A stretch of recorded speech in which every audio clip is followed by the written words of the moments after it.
Amerikas Savienotās valstis ir radikāli mainījušas savu stratēģiju karā ar Irānu. Šoreiz liekot uzsvaru uz globālu ekonomisko spiedienu ne tikai uz Teherānu, bet arī uz visiem tās sabiedrotajiem. ASV prezidents Donalds Trumps paziņoja par sākumu, kā viņš izteicās, postušai ekonomiskai operācijai pret Irānu, jo Teherāna nevēlas noslēgt miera vienošanos ar Vašingtonu. Pats Trumps nekavējoties brīdināja visas valstis, kuras vēlēsies palīdzēt Irānai izdzīvot šajā blokādē, ka tās tiks pakļautas ekonomiskam spiedienam no Vašingtonas puses. Tajā pašā laikā ASV finanšu ministrs paziņoja, ka Savienotās valstis gatavojas visapjomīgākajai un viskoordinētākajai Irānas ekonomiskajai izolācijai pasaules vēsturē. Irānā ASV draudus uztvēra diezgan nopietni. Irānas ārlietu ministrija publicēja paziņojumu.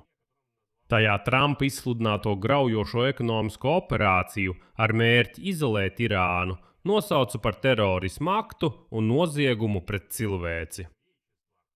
Tiek paziņots, ka sankcijas pret Irānu nav vērstas pret režīmu, bet gan pret parastajiem irāņiem. Taču tagad rodas jautājums, vai Donalds Trumps spēs lietu novest līdz galam, vai arī viss atkal aprobežosies tikai ar draudiem. Noskaidrosim to kopā.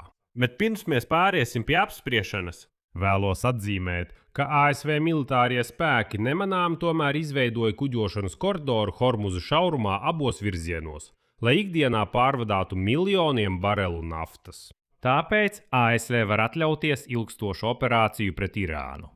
Mani sauc Aleksejs Pečijs. Apspriedīsim šo tēmu kopā. Bet pirms tam, lūdzu, jūs abonēt kanālu, uzspiest patīk šim raidījumam un noteikti uzrakstīt jebkuru savu jautājumu komentāros. Tā Amerikas Savienoto Valstu prezidents Donalds Trumps paziņoja par, kā viņš izteicās, graujošas ekonomiskās operācijas sākumu pret Irānu, jo Teherāna nevēlas noslēgt miera līgumu ar Vašingtonu. Tālāk citās no Amerikas prezidenta.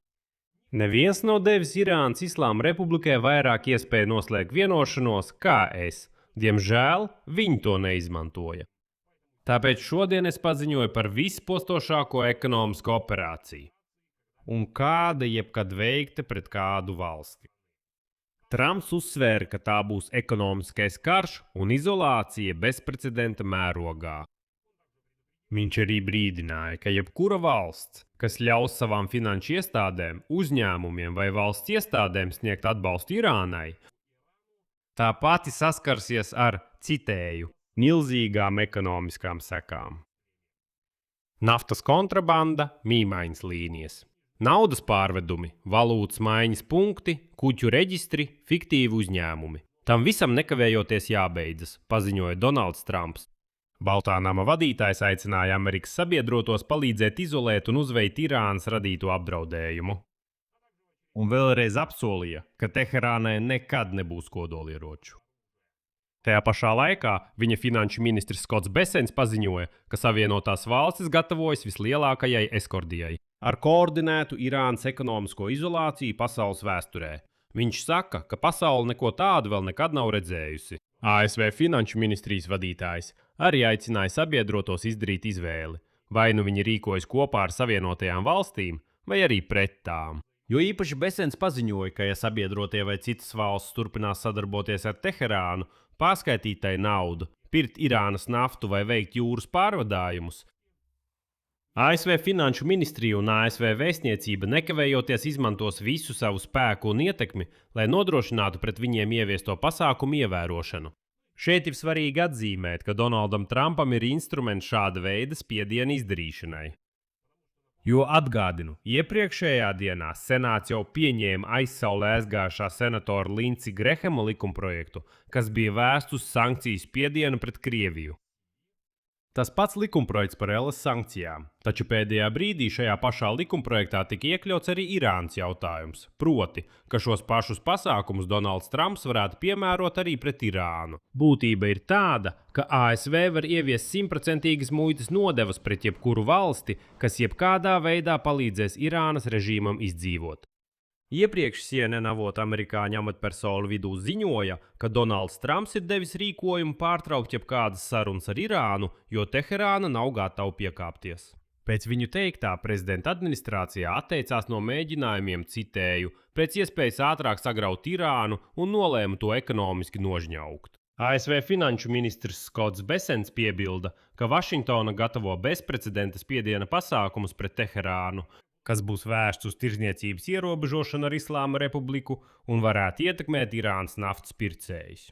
Šeit, protams, rodas jautājums, kas tad pērk šo pašu Irānas naftu?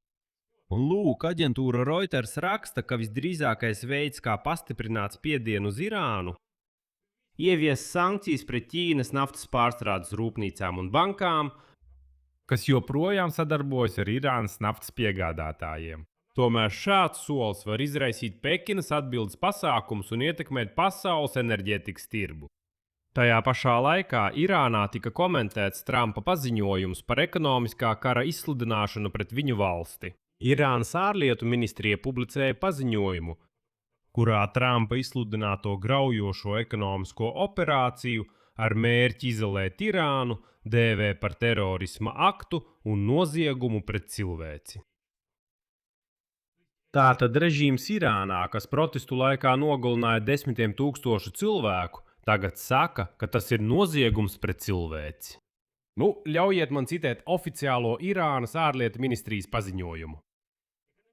ASV ekonomiskās sankcijas pret Irānu, kas vērstas pret katra Irānas pilsoņa pamattiesībām, ir ekonomiskā terorisma izpausme un noziegums pret cilvēci.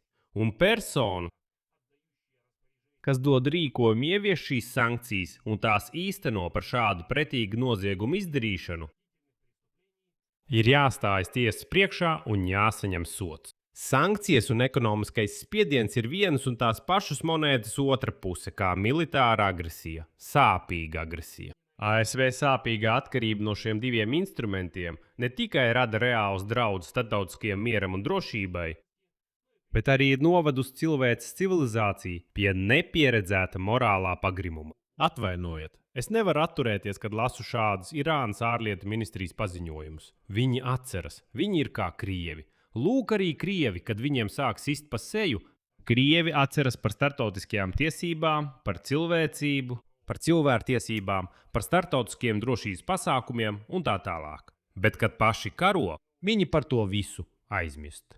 Un es vienkārši atgādināšu, ka Irāna gadiem ilgi, pat gadu desmitiem, ne tikai pati destabilizēja reģionu, bet arī finansēja un apbruņoja Hizbullu Libānā, lai tā karot ar Izrēlu. Tā saukto pretošanās asi Irākā, Husitus Jemēnā, daļēji pat Hamas Gazas sektorā un būtībā finansēja terorismu reģionā. Tagad viņi ir atapušies. Tomēr jāatzīst, ka Irānu šie draudi ir nobiedējuši, jo režīms Teherānā zina, ka situācija Hormuza šaurumā tomēr ir mainījusies. Aģentūra Axios ziņo, ka ASV militārie spēki nemanām izveidojuši kuģošanas koridoru Hormuza šaurumā un atpakaļ ikdienas miljonu barelu naftas pārvadāšanai.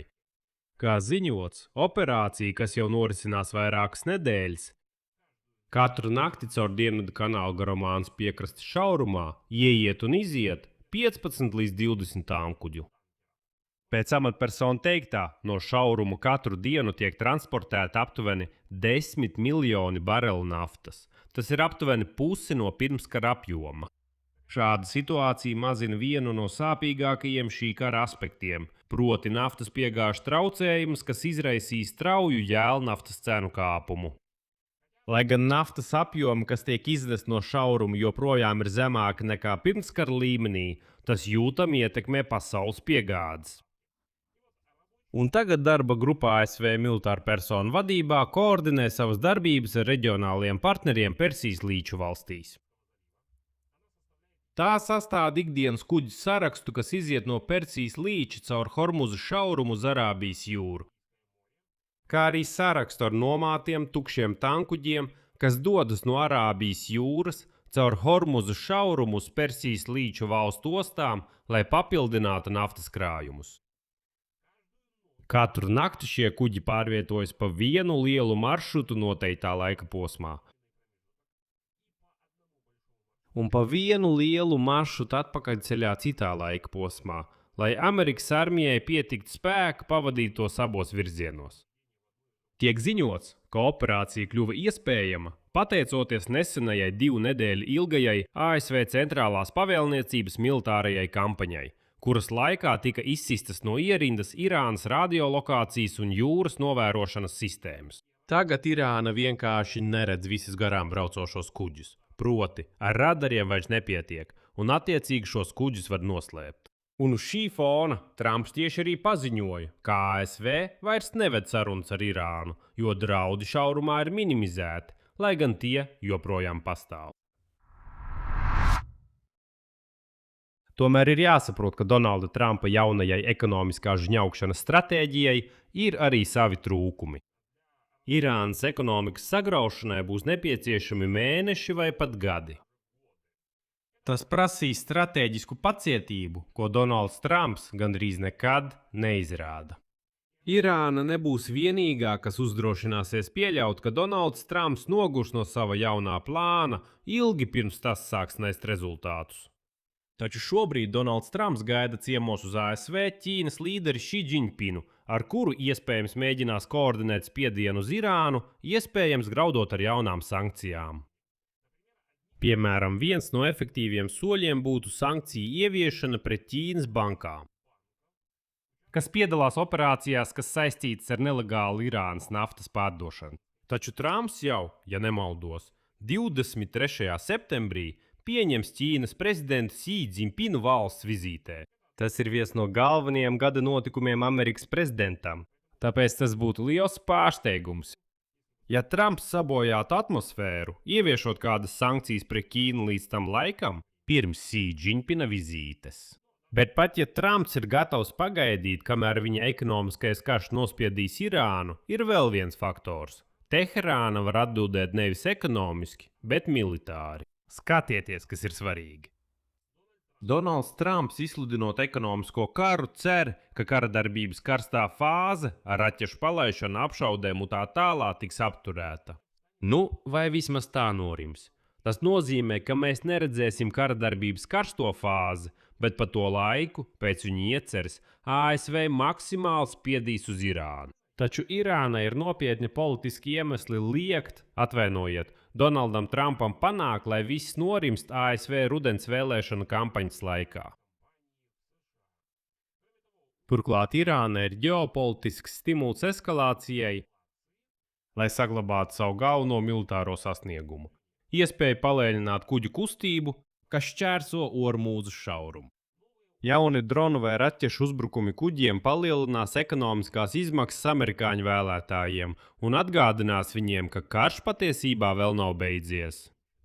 Ka fakts, ka Trumps pāriet no aktīvās kara fāzes uz ekonomisko karu. Tas nenozīmē, ka arī otra puse, proti pretinieks, arī apstājas un pārtrauc visus savus apšaudes uzbrukumus. Atgādināšu, ka vēl priekšvakarā Irāna jau deva mājienu, ka ir gatava pat mēģināt uzbrukt Eiropas bāzēm, precīzāk amerikāņu bāzēm Austrumeiropā. Tāpēc šeit stratēģija, protams, izskatās labi. Pēc Donalda Trumpa ieceres tai vajadzētu galīgi sagraut Irānas režīmu, taču no otras puses mums nevajadzētu aizmirst, ka Irānas režīms ir pakļauts sankcijām jau gandrīz 50 gadus. Tāpēc laiks rādīs, ko jaunu Donalds Trumps šeit izdomās. Šeit likšu daudz punkti. Jūsu viedoklis, jūsu secinājumi. Rakstiet komentāros zem šī raidījuma, abonējiet kanālu, nospiediet zvaniņu un neaizmirstiet ielikt patīk. Ja vēlaties atbalstīt šī YouTube kanāla darbu, to var izdarīt finansiāli, ziedojot jebkādu summu, izmantojot saites un rekvizītus, kas norādīti šī video aprakstā. Ar to arī viss. Saudzējiet sevi. Visu labu visiem!